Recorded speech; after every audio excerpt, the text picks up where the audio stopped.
தாய் தமிழ் உறவுகளுக்கு வணக்கம். பாஜகவுடன் பேச்சுவார்த்தையை ஆரம்பித்தார் நடிகர் விஜய் என்ற தலைப்பில் இந்த காணொளியை காண்கிறோம். பாரதிய ஜனதா கட்சி திமுகவை வீழ்த்த தமிழகத்தில் பெரும் முயற்சி எடுத்து வருகிறது. தமிழ்நாட்டில் உள்ள அனைத்து கட்சிகளிடமும் பேச்சுவார்த்தை நடத்தியது. தற்பொழுது நடிகர் விஜய் கட்சியுடன் பேச்சுவார்த்தை நடத்துகிறது. நடிகர் விஜய்க்கு இளைஞர்கள் மத்தியில் நல்ல செல்வாக்கு இருக்கிறது. ஆட்சியை பிடிப்பார் என்று கருதப்பட்டது. ஆனால் அவருக்கு அவருடைய மனைவி விவாகரத்து பிரச்சனை ஒரு சறுக்கலை கொடுத்துள்ளது. தற்பொழுது விஜய் மிகப்பெரிய ஒரு குழப்பத்தில் உள்ளார்.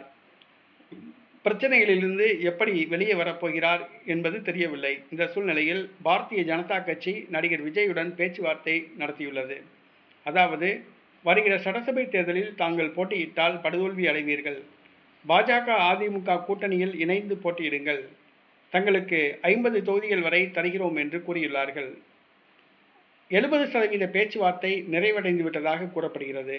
நடிகர் விஜய்க்கு துணை முதலமைச்சர் பதவி மற்றும் அமைச்சர்கள் பதவி வழங்கப்படும் என்று ஆசை வார்த்தை காட்டப்பட்டுள்ளது. தற்பொழுது பாஜகவுடன் தமிழக வெற்றி கழக மூத்த தலைவர்கள் பேச்சுவார்த்தை நடத்தியுள்ளதாக கூறப்படுகிறது. ஏறத்தாழ 70% பேச்சுவார்த்தை நிறைவடைந்து விட்டது.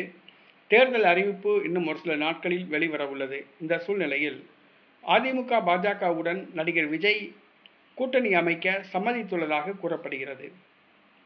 ஆரம்பத்தில் தனித்து களம் காண்போம், ஆட்சியை பிடிப்போம் என்று நினைத்தார். ஆனால் தற்பொழுது அந்த கட்சியின் நிலைமை அதாள பாதாளத்துக்கு போய்விட்டது. ஆகவே தன்னை தற்காத்துக் கொள்வதற்காக, கட்சியை காப்பாற்றிக் கொள்வதற்காக அதிமுக பாஜக கூட்டணியில் இணைந்து போட்டியிட முடிவு செய்துள்ளதாக கூறப்படுகிறது. தேர்தல் அறிவிப்பு வெளியான பிறகு முறையான கூட்டணி அறிவிப்பு வெளியாகும் என்றும் கூறப்படுகிறது. ஆக அதிமுக பாஜக கூட்டணியில் நடிகர் விஜய் இணைவது உறுதி என்று கூறப்படுகிறது. பொறுத்திருந்து பார்ப்போம்.